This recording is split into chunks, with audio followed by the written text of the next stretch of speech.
नमस्कार. कसे आहात तुम्ही सर्व? मस्त आहात ना? मस्तच राहा सर्वांना. सर्वप्रथम श्री स्वामी समर्थ. मी मितेश तुम्हा सर्वांचं स्वागत करतो माझ्या आणखीन एका नवीन व्हिडिओमध्ये. तर थंबनेलवरून तर तुम्हा सर्वांना नक्की समजलं असेल, की आजचा व्हिडिओचा टॉपिक नक्की काय आहे? तर आजच्या व्हिडिओमध्ये मी काय तुमच्या सर्वांसोबत शेअर करणार आहे. तर आता लवकरच आपली महाशिवरात्र येते. अगदी 15 फेब्रुवारीला आपली महाशिवरात्र आहे आणि त्याच्यासाठी आपल्या महाशिवरात्रीच्या पूजेसाठी आपल्याला कुठली-कुठली भांडी आपल्याकडे असणं गरजेचं आहे. जेणेकरून आपली महाशिवरात्रीची पूजा खूप सुंदर आणि मस्त होईल. तर म्हणून आजचा हा मी व्हिडिओ केलेला आहे. कारण असे बरेच काही-काही भांडी आपल्याकडे नसतात, जे आपल्या महाशिवरात्रीच्या पूजेसाठी खूप गरजेची असतात आणि काही-काही वेळेस आपण जे डेली यूज करू त्या प्लेट्स वगैरे आपण घेतो. जर तुम्ही हा व्हिडिओ बघत असाल आणि ते काही वस्तू नसतील, तर ते तुम्हाला नवीन घेण्यासाठी पण बरं पडेल. आणि खूप साऱ्या अशा काही गोष्टी असतील तर त्यासुद्धा तुमचे क्लिअर होऊन जातील. तर म्हणून आजचा हा मी व्हिडिओ केलेला आहे. तर अगदी आजचा व्हिडिओ एंडपर्यंत पहा. की आता तुम्हाला मी सर्वांना सांगितलं, की महाशिवरात्रीच्या पूजेसाठी खूप इम्पोर्टंट असे वस्तू किंवा जे काही भांडी जे लागणार आहेत, तर ती आता मी माझ्या इथे साईडला काढून ठेवली, जी माझ्याकडे पर्सनली आहेत आणि जी मी बरेच महिन्यांपासून, महिने म्हणा किंवा वर्षांपासून मी ती वस्तू वापरतोय. तर सर्वप्रथम तर महाशिवरात्रीच्या पूजेसाठी आणि आणखीन एक गोष्ट तुम्हाला सांगतो, तर मी जे काही वस्तू तुम्हाला दाखवतोय ते सगळं तांबा पितळाचं आहे. तर त्याला काय एक प्रॉब्लेम होणार आहे माहिती का? ते तांबा पितळ तुम्हाला माहिती आहे काळं पडतं. तर अगदी तशी झाली आहेत आता माझी भांडी. पण आता तुम्हाला विथिन सेकंड दाखवण्यासाठी मी त्यांना पूर्णतः स्वच्छ नाही करत आहे. तर मी असंच तुम्हाला ती गोष्ट दाखवतोय. कारण एक एक्झाम्पल म्हणून सुद्धा तुम्हाला समजून जाईल. ओके. आणि ती तुम्ही घेऊ सुद्धा शकता किंवा तशी तुम्ही पूजेमध्ये यूज सुद्धा करू शकता. त्याच्यानंतर पहिलं तर आपल्याला महाशिवरात्रीच्या पूजेसाठी हे असं तांबण हवंय आणि हे जे माझं तांबण आहे ना, ते बऱ्यापैकी मोठं आहे. तुम्हाला माझ्या हातावरून पण समजत असेल. ओके. तर तांब्या हा बऱ्यापैकी मोठा आहे. हे जे तांबण आहे, हे जे ताट आहे. आता तुम्हाला असं तांबण असलंच पाहिजे असं काही नाही. खोलगट पितळाचं ताट असेल तरी सुद्धा चालेल आणि जरी पितळाचं तुमच्याकडे नसेल किंवा तांब्याचं सुद्धा नसेल, तर आपली देवासाठी एकदम सेपरेट अशी स्टीलची प्लेट असते. ती जरी खोलगट तुम्ही घेतलात तरी सुद्धा चालेल. असं नाहीये की तांबा पितळच पाहिजे. पण देवासाठी ती प्लेट सेपरेट असावी, नवीन असावी खास करून. त्यात आपण जेवलेलं, नाश्ता केला वगैरे असं नसावं. नवीन असावी प्लेट. त्याच्यानंतर म्हणून मग मी ही एक प्लेट खूप गरजेची आहे किंवा हे तांदूळ खूप गरजेचं आहे. हे का गरजेचं आहे? जेव्हा आपण रुद्राभिषेक करतो किंवा आपल्या पूजेमध्ये आपण अभिषेक जो करणार आहोत, तर त्याच्यासाठी महत्वाची पिंड आपण इथे मध्ये सेंटरला ठेवून त्याच्यामध्ये अभिषेक करणार आहोत. म्हणून हे खूप गरजेचं आहे. माझ्याकडे ह्याच्यात साईज सुद्धा अवेलेबल आहे. म्हणजे ह्याच्यापेक्षा आणखी एक छोटी साईज सुद्धा माझ्याकडे अवेलेबल आहे. तर तुम्ही दोघांपैकी कुठलंही यूज करू शकता. तुम्हाला जसं जमतंय तशा प्रकारे. तर हे एक खूप इम्पोर्टंट आहे. त्याच्यातलं सगळ्यात महत्वाचं ते म्हणजे तुमच्याकडे कमीत कमी 2 तांबे असणं खूप गरजेचं आहे. तर आता माझ्याकडे बघायला गेलात तर तसे 4 तांबे आहेत. माझ्याकडे बरेच तशी भांडी आहेत, तर अर्धी मी काढलीत आणि अर्धी नाही काढलेत. तर असे माझ्याकडे 4 तांबे आहेत. म्हणजे हे 3 आहेत आणि देवघरात एक मी दररोजचा माझा असतो तर तो. असे हे 3 तांबे सध्या माझ्याकडे करंट सिच्युएशनमध्ये आहेत. आणि हे मी असे का घेतलेत, कारण कसं वेगवेगळ्या पूजा असतात, तर त्याच्यानुसार त्याचे आपल्याला भांडी लागत असतात. तर म्हणून मी तशा प्रकारचे घेऊन ठेवलेत. हा जो मधला जो तांब्या आहे ना, तर तो खूप जुना आहे. माझ्या आईच्या लग्नातला तांब्या आहे तो. आणि हा मी आताशी रिसेंटलीच घेतलेले आहेत. तर म्हणून हे 2 एवढे तांबे आहेत. तर मी तुम्हाला का सांगतो, की 2 का लागणार आहेत आपल्याला? तर काय प्रॉब्लेम होतो, जेव्हा आपण रुद्राभिषेक करतो, तेव्हा जास्त प्रमाणात आपल्याला पाणी लागतं. तर त्याच्यासाठी ना अशी मोठी साइजची जर तुमच्याकडे कळशी असेल किंवा तांब्या असेल, तुम्ही तो घेतला म्हणजे एकदा पाणी भरून घेतलं, तर पुन्हा सारखी पूजेला उठायची गरज पडणार नाही. तर मग अशा प्रकारे एक तांब्या घ्या मोठ्या साइजचा. त्याच्यानंतर अगदी असा मीडियम साईजचा. आता हा माझा खूप मीडियम साईज आहे. ह्याच्यावरून तर तुम्हाला समजत असेल, की ह्याची साईज केवढीशी आहे. ओके. तर हा मीडियम साईज तुम्ही पंचामृत, दुधाचा अभिषेकासाठी वगैरे घेऊ शकता. आता माझ्याकडे क्रिस्टलचे पण बरेचसे तसे तांबे आहेत, पण ते इथे मी दाखवले नाहीयेत, काढले नाहीयेत. तुम्ही ते सुद्धा यूज करू शकता, जे आपले चांदीसारखे दिसतात. ओके. त्याची वाटी आहे माझ्याकडे. ही आपण नैवेद्यासाठी वगैरे लावून घेऊ शकतो. तुमच्याकडे तांब्यामध्ये असेल तरी सुद्धा चालेल किंवा स्टीलची असेल तरी सुद्धा चालेल, पण देवासाठी सेपरेट असावी. ओके. त्याच्यात आपण खाल्लेलं वगैरे नसावं. तर अशी ही क्रिस्टलची एक आहे. ह्याच्यामध्येच मी अन्नपूर्णा माताची मूर्ती देवघरामध्ये ठेवलेली आहे. अशी ही क्रिस्टलची एक माझ्याकडे वाटी आहे. त्याच्यानंतर डेकोरेशन म्हणून जर तुम्हाला डेकोरेशनची आवड असेल तर अशा प्रकारचे तुम्ही दिवे तुमच्या पूजेमध्ये वापरू शकता.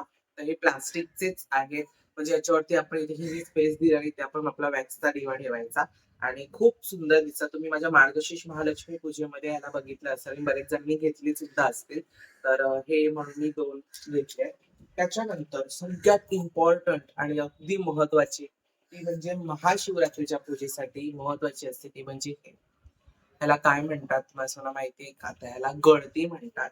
तर ही गळती खूप महत्वाची आहे. हिचा तांब्या सुद्धा असतो. हा ह्याचा स्टँड आहे.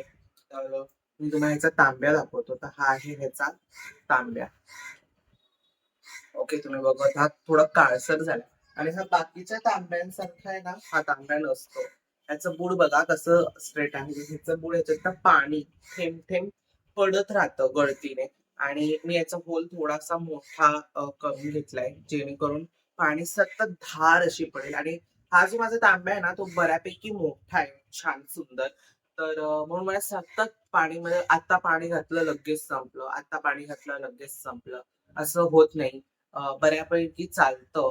तर म्हणून मग मी हा मोठ्या साईजचा एक तांब्या घेतला आणि हा मी लालबागला चैतन्य स्टोअर जे आहे तिकडनं परचेस केलाय. तर हे सुद्धा गळती पण आणि माझ्या मते ₹500 ला हे दोन्ही मला मिळून गेलं होतं, स्टँड आणि तांब्या. ओके. स्टँड थोडंसं हेवी क्वालिटीचं आहे. तुमच्या तुम्हाला जशी ते क्वालिटी दाखवतील त्याच्यानुसार तुम्ही घ्या. पण मी बेस्ट ऑफ बेस्टच त्यांच्याकडनं निवडलं आणि हे ब्रासचं आहे, तांब्याचं नाहीये आणि हे पितळाचं आहे पूर्ण. जड आहे, खूप हेवी आहे. सो मग म्हणून मग मी घेतलं आणि खूप छान आहे. मला खूप आवडलं आणि ह्याच्यात पण बरेच व्हरायटी त्याच्याकडे आहे लो आणि अप्परमध्ये. तर तुम्हाला जसं जमतं तशानुसार तुम्ही घ्या. तर माझ्या मते ह्याची तेवढ्याशाचीच प्राईस काहीतरी 350च्या आसपासच्या पुढे होती आणि हा तांब्या तुम्हाला 250, 100, 150 तुम्ही जसं घ्याल त्याच्यानुसार पडेल. मी एक्झॅक्ट प्राईस तुम्हाला इथे सांगत नाहीये, पण तुम्ही त्यांना कॉन्टॅक्ट करा किंवा त्यांच्याकडनं तुम्ही घेऊ शकता. त्याच्यानंतर आपल्या पूजेत खूप महत्वाचं असतं म्हणजे तूप. आपण तुपाचा दिवा देवापुढे लावतो. समय आता आपल्या आहेत. समयासाठी गोष्ट कोणीही विसरणार नाही त्या पूजेमध्ये. तर अशा प्रकारचा दिवा आपल्याला घ्यायचा आहे, एक छोट्या साईजचा.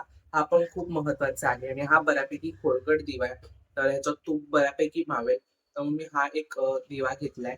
म्हणजे बरीचशी भांडी आता तुम्हाला मी दाखवली. महाशिवरात्रीच्या पूजेसाठी खूप इम्पॉर्टंट आहे. त्याच्यानंतर सगळ्यात महत्वाचं आहे ते म्हणजे आपल्या महाशिवरात्रीच्या पूजेसाठी ते म्हणजे त्रिशूळ.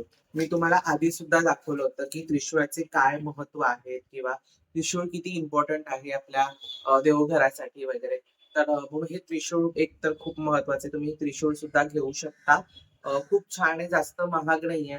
अगदी 200-250च्या अंडर तुम्हाला हे पडेल. आता तुमच्या इलाकानुसार ज्या एरियामध्ये तुम्ही राहताय त्याच्यानुसार तुम्हाला याची प्राइस डिपेंड आहे. पण तुम्हाला हे 200-250च्या अंडर मिळून जाईल आणि हे पण खूप छान हेवी आहे. हे माझ्या भावाने घेतलं होतं. पण छान आहे, हेवी वगैरे आहे. त्याच्यानंतर आणखीन महाशिवरात्रीच्या पूजेसाठी खूप महत्वाची गोष्ट आहे ती तुम्हाला दाखवतो. त्याच्यानंतर महाशिवरात्रीच्या पूजेसाठी खूप इम्पॉर्टंट अशी वस्तू ती म्हणजे महादेवाला आपण नेहमी चंदन वगैरे अशा गोष्टी लावत असतो. पण त्या गोष्टी चालून जातात जर आपल्याकडे ती वस्तू नसेल. पण सगळ्यात महत्वाचं आपल्या सर्वांकडे महाशिवरात्रीच्या दिवशी असलं पाहिजे ते म्हणजे हे भस्म. हो, बरोबर ओळखलं. आपल्या सर्वांकडे हे भस्म असणं खूप गरजेचं आहे. अगदी एवढीशी जरी तुम्ही डबी घेतली, आता मी अ, एवढीशी डबी घेतली का एकटे महादेवांना मी भस्म लावतो, बाकीच्या देवांना भस्म मी लावत नाही.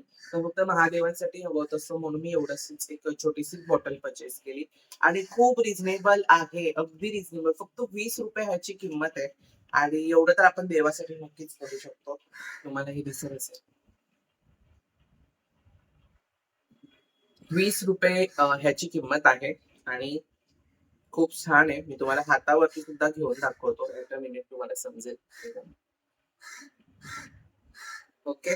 तर खूप छान आहे. मला तर आवडलं. महादेवाला मी नक्की लावणार आहे महाशिवरात्रीच्या दिवशी आणि अशा प्रकारे सर्व काही आजचा आपला व्हिडिओ होता. आता मी तुम्हाला आणखीन एक गोष्ट सांगतो. जर त्रिशूळ तुम्हाला तुमच्या इच्छेवरती आहे. जर तुम्हाला घ्यायचं असेल तर तुम्ही नक्की घ्या. आणि जर तुम्हाला वाटत असेल की नको काही रिस्की आहे किंवा बाकीच्या सर्व गोष्टी माझ्या मते रिस्की असं काय रिस्की म्हणजे आपल्याला जमणार नाही पूजा करायला किंवा कशाला मग उगाच तुम्हाला असा मनात खंत येत असेल तर तुम्ही नका घेऊ चालेल असं काही नाही की महाशिवरात्रीच्या पूजेत त्रिशूळ हे असलंच पाहिजे कंपल्सरी असं नाहीये तुमच्यावरती आहे तुम्हाला जसं लागतं त्याच्यानुसार तुम्ही घेऊ शकता मला आवडलं मी घेतलं तुमचा निर्णय तुम्हाला जसं जमतं त्याच्यानुसार तुम्ही करू शकता त्याच्यानंतर महाशिवरात्रीच्या पूजेमध्ये आणखीन एक महत्वाची गोष्ट आहे ती सुद्धा तुम्हाला त्याच्या पूजेमध्ये आणि सगळ्यात महत्वाची आहे ती म्हणजे ही माळा ही आहे ओरिजिनल रुद्राक्षांची माळा तुम्हाला सुद्धा माहिती असेल माझी एक मैत्रीण आहे सो तिने मला ही दिली होती ओरिजिनल आहेत म्हणे आणि ओरिजिनल मण्यांचा एक गोष्ट तुम्हाला सांगतो ओरिजिनल जे असतात ना त्यांना एकतर आहे ना असं थोडासाही वेगळा सुगंध असा येतो ओरिजिनल मणी असले तर म्हणजे मला मी जशा जिकडनं माहिती घेतली तिकडनं मी तुम्हाला ही गोष्ट सांगतोय आणि ते ह्याला पूर्ण रिलेट झालेत असं वेगळा एक थोडासा सुगंध येतो त्याच्यानंतर दरवेळेस आहे ना हाताला असं थोडंफार काळसर आपल्याला लागतं आणि ते पण होतं याच्यात जेव्हा नवीन नवीन होती ना तेव्हा खरंच लागायचं काळसर आणि आता थोडंफार ते कमी झालंय जसं-जसं मी वापरत चाललोय ना माळ, तर तसं-तसं ते काळं-काळं थोडं कमी होत चाललंय. आणि अ, अ, अगदी असे तुम्ही बघाल ना, तर एकसरीचे आहेत सर्व मणी, एकसरीचे. अगदी कुठेही असा बदल नाहीये. आणि जसं ओरिजिनल कसा असतो, की असं छिद्र-छिद्र असलेला, अगदी तसा हा रुद्राक्ष आहे ओरिजिनल. तर ही माळ माझ्या मैत्रिणीने नेपाळवरून मला आणून दिली होती. ती नेपाळला असते. सो म्हणून तिकडनं तिने मला आणून दिली होती. आणि तुम्हाला माहिती आहे नेपाळला महादेवा म्हणजे तिथे अशी ह्याची झाडं असतात नेपाळला. तर तिकडनं ही आणली आणि तिकडनंच ती बनवून आणलेली आहे. तिथे सेल सुद्धा केले जातात. तर मग ही एक माळ खूप महत्वाची आहे. नाहीतर तुम्ही अशी त्रिशूळ जर तुमच्याकडे असेल ना, तर तुम्ही तुमच्या देवघरामध्ये अशा प्रकारे ना त्रिशूळालाच तुम्ही अटॅच करून सुद्धा माळ ठेवू शकता. आता ती नीट बसत नाहीये. हां, अशा प्रकारे. तुम्ही अशा प्रकारे सुद्धा देवघरामध्ये माळा माळा तुम्ही तुमची ठेवू शकता. त्याच्यानंतर सगळ्यात महत्त्वाचं त्याच्यानंतर आहे, महत्त्वाचं तर महाशिवरात्रीच्या पूजेत सर्वच गोष्टी आहेत, पण तुम्हाला दाखवतो. इथे हा आहे ना डमरू दिलेला आहे. तसं जर तुमच्याकडे ओरिजिनल डमरू असेल, म्हणजे डम डम वाजतो ना, असा त्रिशूळाला अडकलेला नाही, जो खरं डमडम वाजतो, तो वाला जरी असेल तरी सुद्धा चालेल. तो देवघरात ठेवायचा नाहीये. पूजेच्या बाजूला ठेवायचंय, वाजवायचंय, ठेवायचं. असंच करायचं. त्याची पूजा वगैरे करायची नाही. असं काही नाही की पूजा केली पाहिजे. केलात तरी चालेल, पण देवघरात त्याची पूजा करायची नाही. ओके. तर असाच छान असा शॉर्टली आपला आजचा व्हिडिओ होता आणि खूप इन्फॉर्मेटिव्ह होता, की तो तुमच्यापर्यंत छान पोहोचवला. त्याच्यानंतर आणखी एक गोष्ट सांगतो, ती अगदी सामान्य आहे. ती म्हणजे तुम्हाला पाठ, चौरंग, रांगोळी महाशिवरात्रीच्या पूजेसाठी खूप इम्पोर्टंट आहेत. ओके. जर अजून काही माझं राहणं सांगायचं राहिलं असेल, तर ते तुम्हाला आता येणाऱ्या व्हिडिओजमध्ये सुद्धा समजून जाईल. तर आता लाईक, शेअर, सबस्क्राईब करून घ्या. समजलं? म्हणजे तुम्हाला नंतर जर काय मी काय सांगितलं, तर ते तुम्हाला खूप इन्फॉर्मेटिव्ह पडेल आणि बरं पडेल. ओके. असा होता आजचा आपला व्हिडिओ. तर अगदी नेहमीप्रमाणे तुम्हाला सणांचा व्हिडिओ आवडला असेल, जे व्हिडिओला लाईक करा, शेअर करा, सगळ्यात महत्त्वाचं सबस्क्राईब करा. पुन्हा भेटूया तशाच एका नवीन व्हिडिओमध्ये. तोपर्यंत सर्वांना बाय आणि सर्वांना श्री स्वामी समर्थ.